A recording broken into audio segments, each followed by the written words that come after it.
I showed it to my mom 2 days ago. She was visiting, and her and my girlfriend started tearing. Because they heard me for the first time as a digital twin talking about my kids and what my goals were in life and things like this. And it was really impactful to hear to see that, and even me and everyone in the room was just like, wow, it's alive.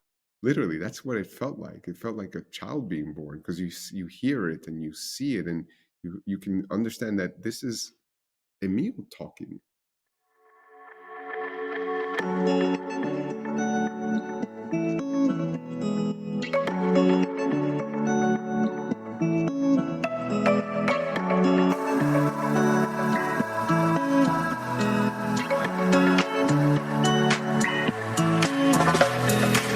You're listening to Parent Projects, a family media and technology group production. Now here's your host, Tony Siebers. Well, he's the founder of MinBank AI. He is an entrepreneur since 2009, and he is running as hard and as fast as you can imagine to set out a new way to change how we capture legacy.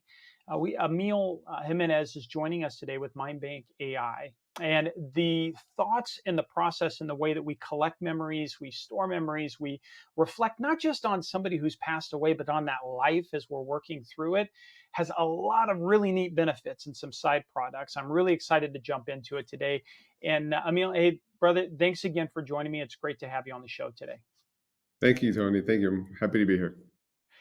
So I really want to dive right in, if we could, the mindset of thinking about how you collect things, or that things are going to change. I mean, that is, you really were thinking about this, I think, quite a while before most of us would have thought, oh yeah, maybe we're not writing letters anymore. I've got posts everywhere. I'm keeping it on a phone, or and pulling that all together in some usable kind of content. What was it that brought your brain to thinking about a different way of organizing this information to use it better? Well, like most of us, I was inspired by a 4-year-old little girl at the time, my daughter. Um, she was playing with her iPad that I had just given her to start playing with, and the first time Siri popped up, she asked me, "Daddy, what is this?" And I said, "Honey, this is Siri. She's like a friend. Say hi, Siri, and ask her a question." So she thought for a second, and she says, "Hi, Siri. Do you have a mommy? Siri, do you like ice cream? Show me your toys." And she started to have a conversation with Siri. After about 10 minutes of fun and laughing, she says, "Siri, I love you. You're my best friend." And that's when an entrepreneur, technologist, futurist, scientist in me kicked in. And I said, you know, today she's talking to Siri, but she can maybe talk to me like that one day, even if I'm not alive. Because all Siri is just an interface to a database. And then I ask myself, how can I become that database? And then you start thinking of pulling all those things together. And that's how the idea started, really. It literally is from the name, a bank for your mind, right? A mind Right, bank. right. And as we're, as we're all inspired by our kids and we want to leave a legacy, it really was, how do I connect with my daughter forever? Right? That's kind of how it started, this entire thing. Well, and that thought of legacy is something I think a lot of people working with a parent project, if their parents are even aged, we talk often, usually a loss of autonomy, and or that change in autonomy, if not loss altogether of some of it. And then how they're going to be remembered. The thought of legacy when it hits them and maybe they didn't have a plan for it, or they don't feel settled in where that's going to be, is a real challenge. It that pokes out in emotional problems, and it pokes out in obstinance and just difficult conversations. So that application of you looking down into from your generation down, how do you think that starts to apply, or how does that influence when you're looking at people thinking of a generation above them, and you and I looking at maybe our parents' generation? Well, if you look at the user today from a mind bank perspective, and also when I started this project or this idea, really, I had an assumption that, when you're in your 40s, you start realizing that your parents are getting older, right? Yet you're young enough to have young kids in the house still. So it's that interesting age where you're taking care of children and you start to take care of your parents, right? And you start realizing time becomes a factor in your decisions, right? When you're young, you got all the time in the world. When you're in your 40s and 50s, you start realizing it's not infinite. So you start becoming much more cautious about it. And I think it takes time for you to develop that wisdom and that kind of self self awareness. When you look at it from a product perspective, one thing I realized when we launched is that we didn't think of the user interactivity of this app isn't perfect for that age group, right? Because the just simple things like the buttons were too small, right? Little things like that, the text was too small. So we started, and now for the new version, we're really addressing a lot of these issues, so it's accessible for everyone. If you can talk, you can use the application, literally. Yeah. Well, and that comes down to form factor. I mean, one of the things we've obviously had other conversations about, and a shared passion is being able to use these technologies in age friendly manners, right? The right way. I love that you focused on collecting voice, because that's something as easy as getting it as easy as a tape recorder, or something that can just simply collect those thoughts. You've talked about it being kind of capturing the spirit of where things are at. Can you share a little bit about kind of where that comes from? Sure. So that comes from what I like to call, like, when you think about yourself intrinsically, right? Or like when you have a moment of prayer, for example, it's that little voice inside your head. Mhm. Um, and those moments of looking inward have been lost for most of society, if you think about it, right? That practice of meditation, prayer, whatever you call it, has been lost. So what's interesting about MindBank as a product is that it creates that moment of introspection, yet at the same time you're speaking to something and you're putting it out there and recording this session. And what's interesting about voice is that voice doesn't age very much. After we hit puberty, our voice stays pretty much the same until our very late, until our esophagus starts getting weak and air we can't breathe properly. And then obviously that affects your voice. Right. But for the most part, you've got a your voice stays the same. And the other thing about that is, if your thought of your parents might be, if you close your eyes and you think of your dad, especially a dad who's passed away, what age is he? Right? For you, it will be different from your brothers, from your sisters. Everyone's got, and then, but the voice does not change, Mhm. right? You pick up the phone, you get a phone call from him. It's like that voice is Yeah, eternal. yeah, yeah. So, so that's why we like to capture this the soul of the person through the voice. And what's beautiful about voice too is that it can live on your phone, it can live Right. on a home speaker system, it can be in the car, everywhere. And that's just a beautiful thing. So we like to call it the spirit, it's the soul, so to speak.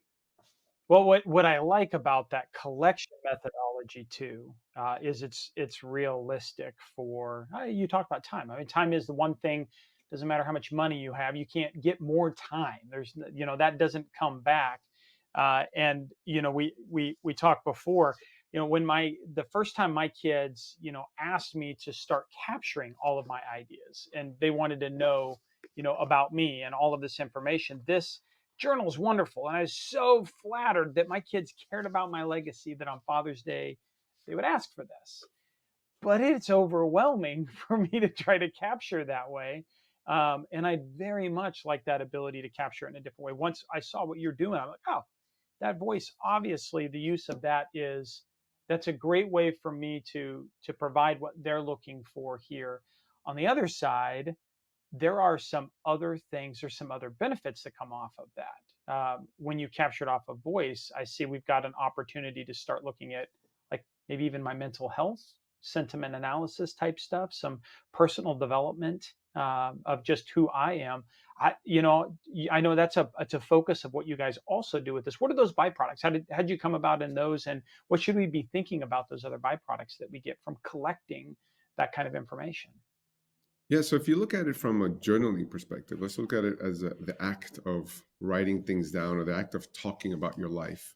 The act of self reflection is one of the first steps of growth, right? That's the sign of wisdom, right? That we learn from our past and we're learned from others. So the very act of putting it down is one step. But what's interesting about that journal, for example, is that you don't have a feedback loop to Mhm. it. However, we found ways to use what's called psycholinguistics. It's literally the psychology of your language to capture things like sentiment, emotions, personality. And you can think of it from we like to call it like when you meet someone at an event or at a bar or it's, oh, Tony's a nice guy, or something's wrong with Tony. He's a little bit off, you know. Yeah, I call it the algorithm in your head that kind of, the warning signs go off or the green light goes on. We have it in us, right? Yeah. We use Yeah. linguistic to pick up these little nuances Yeah. and frameworks and put people within frameworks. Now we've got the ability to scale that in a product, right? It's FBI, CIA, they've been using this for years, Right. but now we can scale it because it's, the speech to text is automatic, the labeling of the words is automatic, and it just goes and it creates a dashboard of your mind. Yeah. Now imagine you can see yourself develop over time. How am I as a 14-year-old kid versus a 55-year-old man? And how have I grown as a person through a dashboard, right? Am I more open? Am I less open? Am I more neurotic? All of these things, I can tell my personal dashboard. I can see I'm more stressed.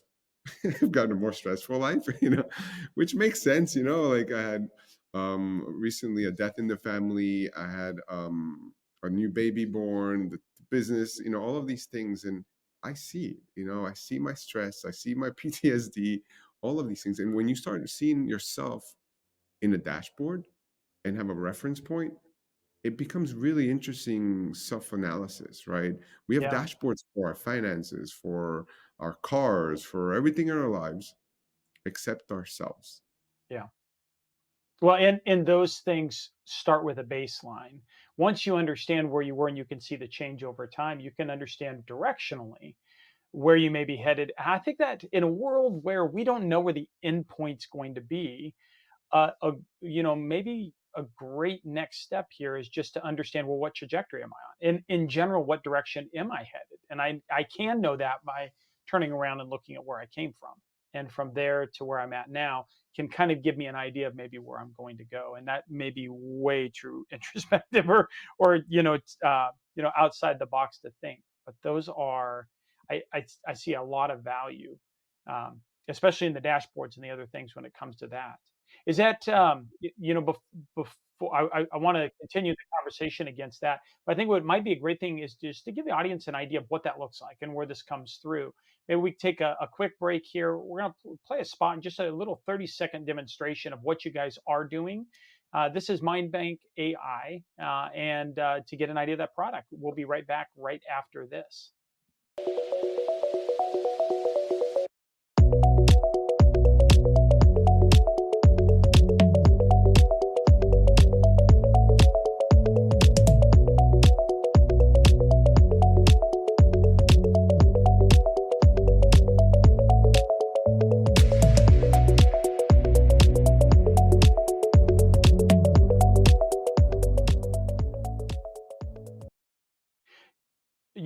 Thanks for joining us back. We're here talking about building our legacy through technology. Emil Jimenez is with us at MindBank AI.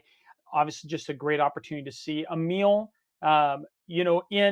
Inside that you had you had some inside the promo that you guys have. It talks a bit about different aspects and look at yourself from openness or approachability or these other types of things. How did that come about to being something how did you come about understanding what would be usable for dashboarding? Well, that started with personality, right? If you look at the digital twin that we're building of yourself, it's really composed of three parts.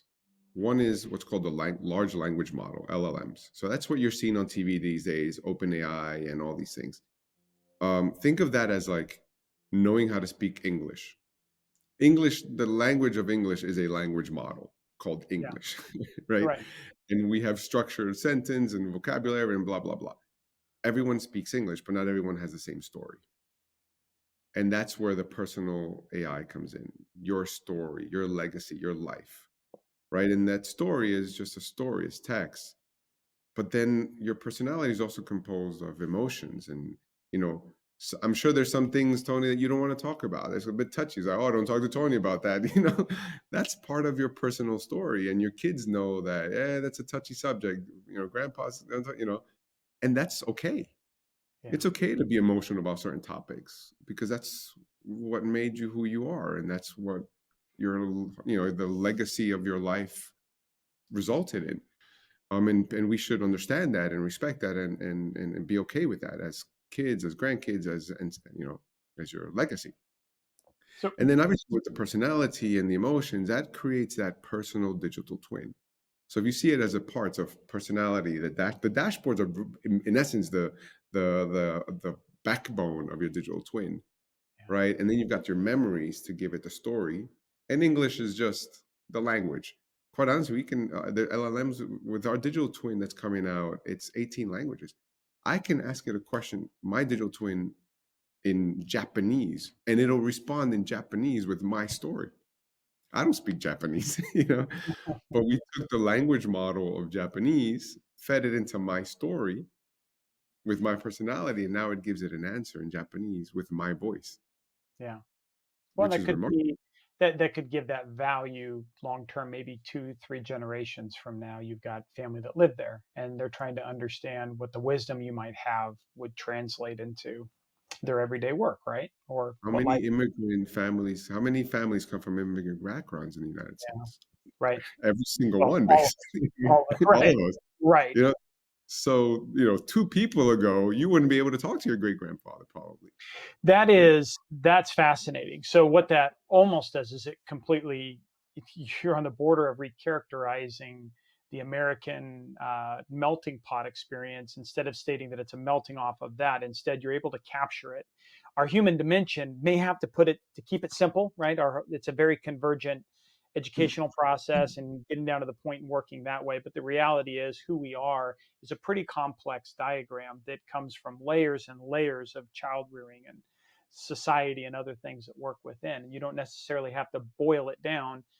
A large language model applied into something like this probably gives us the ability to take the value and cut it up in ways that we just our brains aren't able to do very quickly. But it can do it and make use of that information. Yeah, and And a lot of ultimately, if you think about it, it's really about the story, yeah, right? Like, it's just about the story. Like, I'll give you my story. Like, I come from my parents were born in a small village in the center of the Dominican Republic.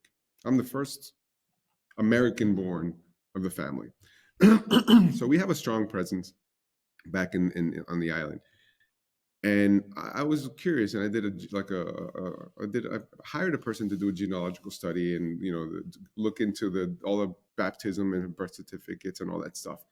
And my mother always thought that we were around about 1880s is when someone came from Spain.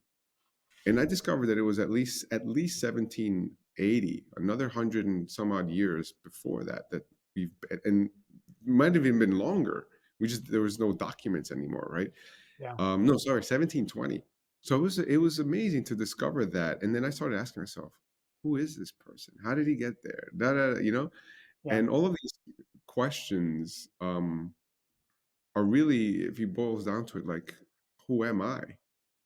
Because I am a product of this person who somehow ended up there, right?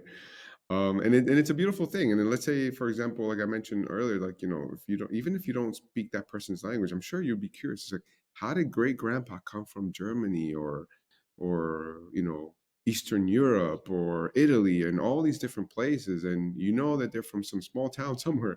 But what if you were able to have a conversation with this person? sure, So with MindBank, that the next generation will literally be able to have a conversation with you in whatever language they speak, yeah.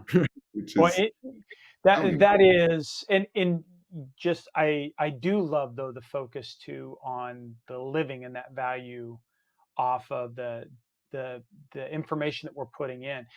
I've done similar types of research that you talk about, and I can't think of anybody that I know that hasn't done some level of that to understand where they come from, to maybe understand why my family does the things that they do, the things that got lost, things that got handed down in one tradition from another, or you know.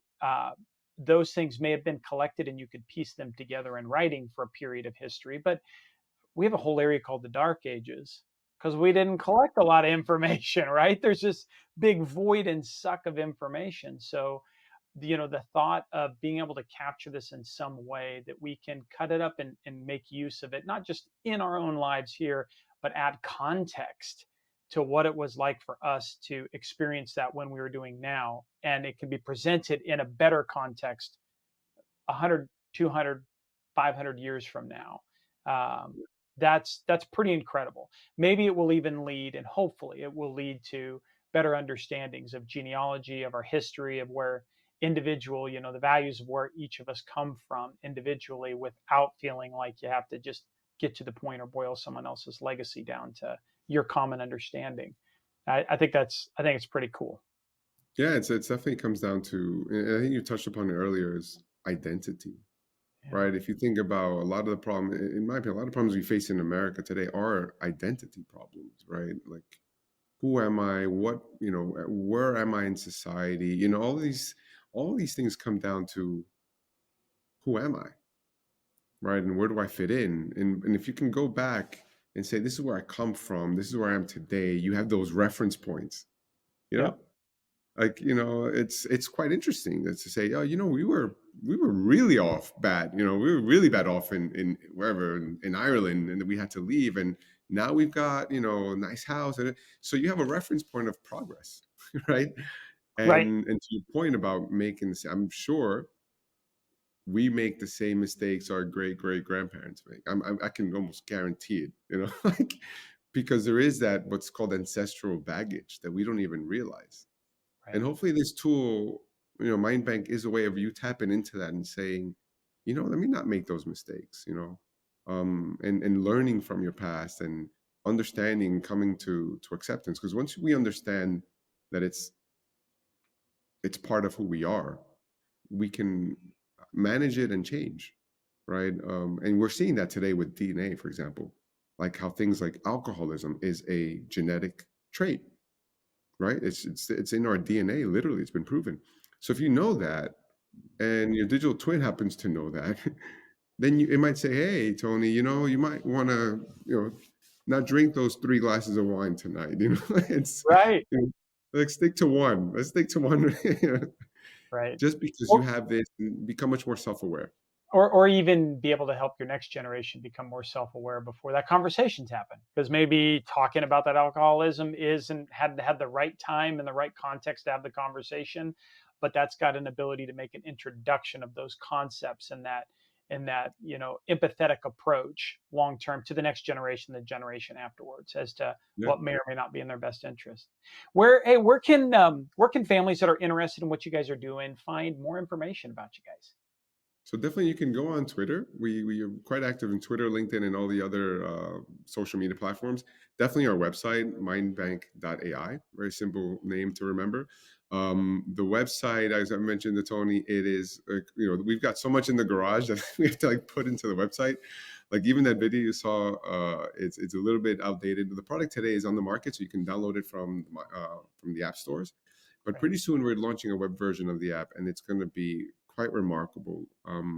To put into context, I'm going to be launching it in a few weeks at a conference in Dubai, and the digital twin of me will be on stage where you can ask it a question. And the most amazing part of it, Tony, it's only 70 kilobytes of data, and it's smart, Wow. which is crazy. And yeah, I've on purpose made it a small data set just to see how stupid or smart it is. And it's astounding how only 70 kilobytes of data is actually gives a really smart response. And to put into context, people, 70 kilobytes of data is like an emoji on your phone. Yeah, you're That's right. small. That's Right. basically how small it is. Completely.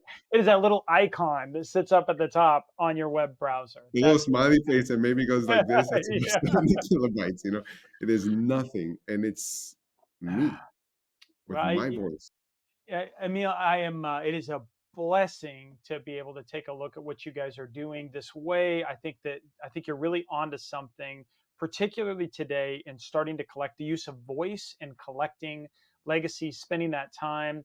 Maybe not even knowing where everything's going to go long term, but just understanding this gives some purpose to collecting that legacy. So if you're thinking about, look, if you're watching the show, you're looking for that way to kind of motivate a family member who's maybe sitting there and you can see they're looking to share or to work off of something, this could be a real possibility for you guys to collect. That's an easier way for them to go about, so long as they can record their voice and be able to get that information in, right, Emil? It sounds like that's Yes. as simple as it starts loading that up. And that can give you, that may be a little bit easier than handing this to a 75-year-old grandfather or your dad and asking him to sit down and start journaling for the next few months. Yeah, Um, and what I would recommend to add to that, Tony, like we're going to be adding new features too, where you can upload documents. You're going to be yeah, able to upload recordings. But anything that's literally anything that's content based. The only thing we don't do really right now is video. Um, but anything that's voice based that we can convert to text can create a digital twin. sure, So if they have historical data, if they have even videos that record anything really, and that's um it doesn't take much to create a really interesting version of your digital twin. Really, as you saw, 70 kilobytes, and I'm astounded. yeah, I showed it to my mom 2 days ago. She was visiting, and her and my girlfriend started tearing. Because they heard me for the first time as a digital twin talking about my kids and what my goals were in life and things like this. It was really impactful to hear to see that, and even me and everyone in the room was just like, wow, it's yeah, alive. Literally, that's what it felt like. It felt like a child being born because you hear it and you see it, and you can understand that this is Emil talking, right? This computer sounds like him. It's even I was like astounded. Really, that's why I think what I recommend, definitely start recording yourselves. One recording a day. You don't have to go crazy. yeah. Because for me, I only inputted about 40 recordings to get the 7 kilobytes, and it made my mom cry, Huh. right? Which is really powerful stuff. I'm I'm quite proud and happy, and it's just the beginning, Tony. That's the most important thing. It's Well, just the beginning. we are looking forward to continue to following that challenge, integration, and seeing how that your platform really dovetails well. Love seeing it. Love hearing this story. Looking forward also to having a follow up chat with you for our business networks and those that are interested to see the challenges that come with having a company like this and pulling that all together. Be sure to check out the In Focus episode that we're going to do. And outside of that, boy, Emil, thank you so much for sharing with us your time, talents, and treasures today here on Parent Projects Podcast. Thank you very much, Tony. It's been a pleasure.